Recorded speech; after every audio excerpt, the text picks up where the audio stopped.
1424 once again with NASCAR Dirt to Daytona. And on this episode of our erection lasting longer than 4 hours, we are going to be completing race 29 of 31, which is going to be at Phoenix International Raceway, a track that I have not raced at since I got this game, and this is our only time racing here during the season, so it makes sense. But in the last episode that came out yesterday, we went to Rockingham, North Carolina Speedway, and got a second place finish after blowing our tire just before our pit stop during that race on lap 13, I think it was. And I didn't really damage the car that much despite the blown tire and everything. I kind of crashed into Tony Stewart a little bit and all, but in the end that second place finish probably came because I had a different pit strategy, didn't have that much damage to repair and all. I was pulling away in the first half of the race, so I led the most laps, tying with Sterling Marlin, the winner, and that was his 5th win of the season. Jeff Gordon finished in 3rd place. He was right there next to me as we battled towards the line on the checkered flag and all that. So now we have a 15-point lead over him, and with 3 races to go at 2 tracks I haven't been to before, it's quite possible that we might not have this points lead in a couple races. But I'm going to give it all I got. Ricky Rudd is 203 points behind us, and Rusty Wall is 233 points behind us, so they're out of it for the championship. It's got to be between me and Jeff Gordon, I'm pretty darn sure now. It might not be locked up, but you just figure on the odds that they're not going to be able to get there. Kevin Harvick is in 6th, Ryan Newman 7th, Dale Jarrett 8th, Kurt Busch 9th, and Tony Stewart made it into the top 10 after that race.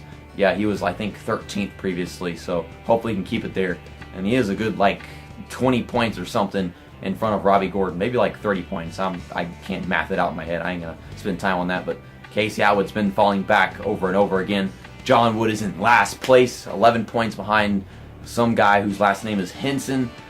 And I'm really hoping that he can finish in last place. If I don't win this championship, but John Wood finishes in last place, I'll take it, considering the fact this is way better than NASCAR 08, where you get a bunch of stupid drivers finishing in the top 10, as opposed to people like Jeff Gordon, Ricky Rudd, Rusty Wallace, Sterling Marlin, Dale Jarrett, Tony Stewart, etc., Kevin Harvick. These are drivers that actually belong there, and NASCAR 8 was just stupid. We had John Wood in freaking 2nd place, but whatever. So, Phoenix, and then we got Homestead right there, Atlanta. I think I talked about it in the last episode that we got these freaking dates all mixed up and shit, but yeah, I mean, if you look at it, it says November races, and then the last race of the season happens in October. I don't know. But, yeah, let's go to Phoenix. Something I think I should have mentioned in the last episode is, I mean, it's not that important, but as this is being released, last weekend, I should have gone to Schlitterbahn Water Park in Galveston, Texas. You know, just a long day of just, water slides and swimming and stuff. It's the summer thing to do. Me and my girlfriend Kayla were going to go do it since she had just gotten back from her trip to China. But yeah, I'm just acknowledging that in my head as I go through the loading screen that this video is coming out just after I should be going to that water park. It's a great place. I went there in middle school. I'm just looking at all this qualifying stuff to see what kind of lap times I'm up against. The Ricky Rudd qualification system, as always. 28th person to qualify. I don't know what else to tell you. Sterling Marlin, winner of the previous race, starting on pole right now. Don't know if that's going to be changing. For all I know, these guys could probably suck at qualifying just like they did with Rockingham. But Jeff Gordon's starting in 3rd at the moment, so if I do get the pole and all that crap, he's still going to be right there behind me, capable of pouncing and getting some of them points back. This version of the track reminds me a lot of NASCAR Heat 2002, and I'm not sure about NASCAR Thunder 2002. I think that was a little wider than what this has to offer, but it kind of makes sense that it's similar to NASCAR Heat 2002, just because that game was the game that came out right before this one, obviously. Not even a full freaking year, I think. I'm not having that much difficulty driving the track, but golly, it's really narrow.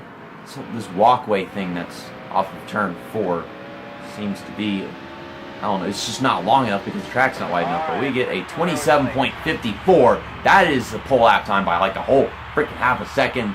I think more than that. I don't know. Damn. I mean, I wasn't even trying that hard, so I could probably get a lap time in the 26 range at this rate. Is Tyler going to have anything to say about the fact this track is really easy to drive? This is seeming to be easier than New Hampshire was, possibly.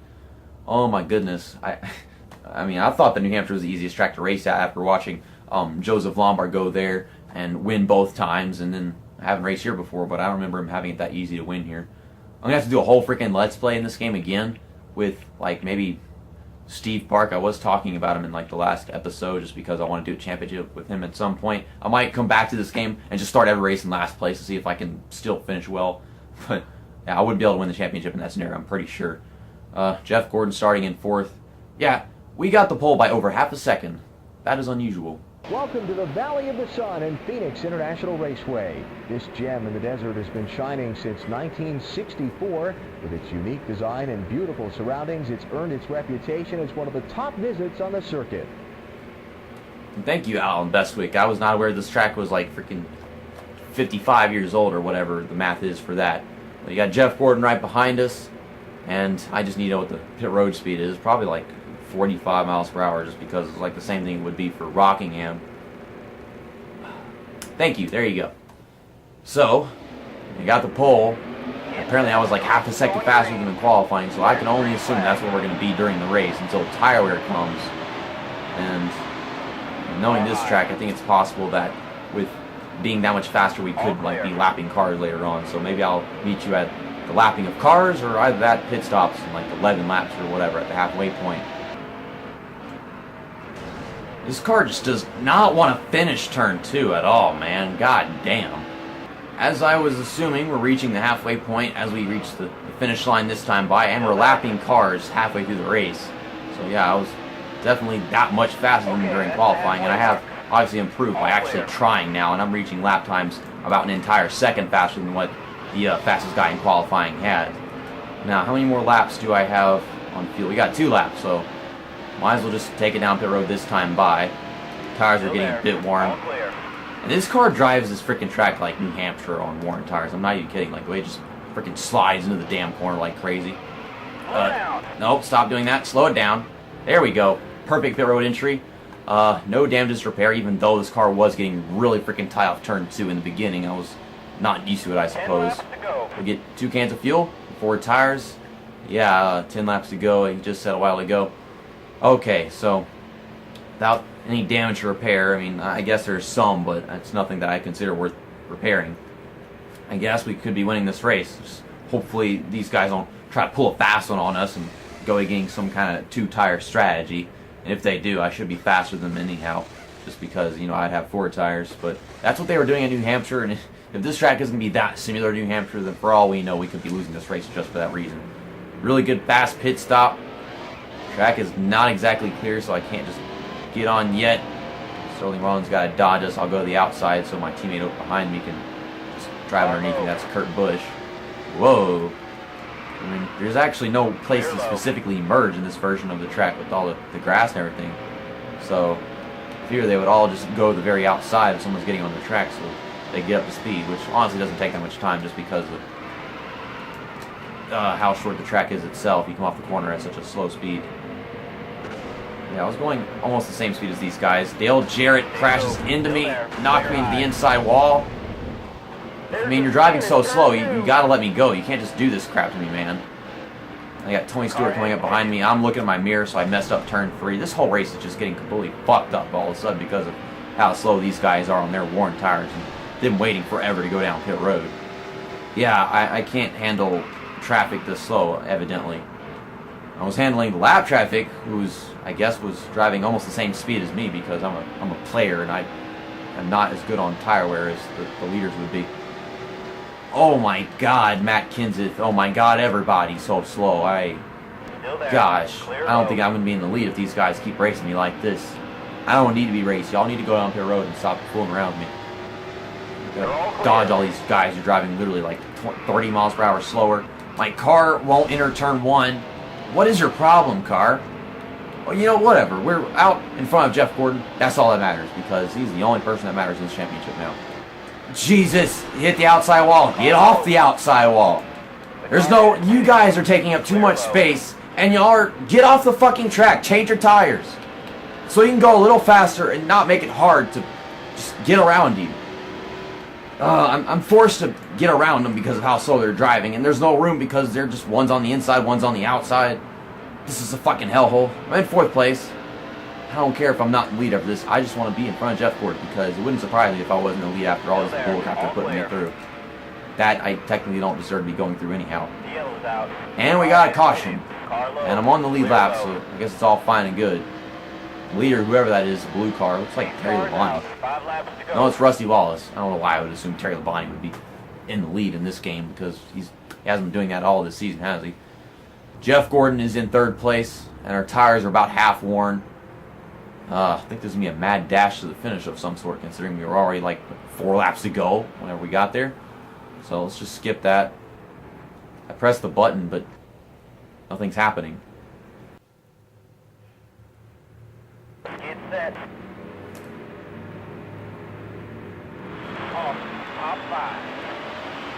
I don't understand. So, we got 2nd place at Rockingham. We got 2nd place at Phoenix. I deserved this win so much because I was the fastest driver on the track by apparently almost an entire second for the most part. But for some reason, they kept us under pace laps for like 6 laps straight. Like we had 6 laps to go, and they just kept us going. We got a bunch of ghost cars and shit down here. But Rusty Wallace wins, and I get 2nd place. Mark Martin, Jeff Gordon are killing each other. I don't even want to know what's going on.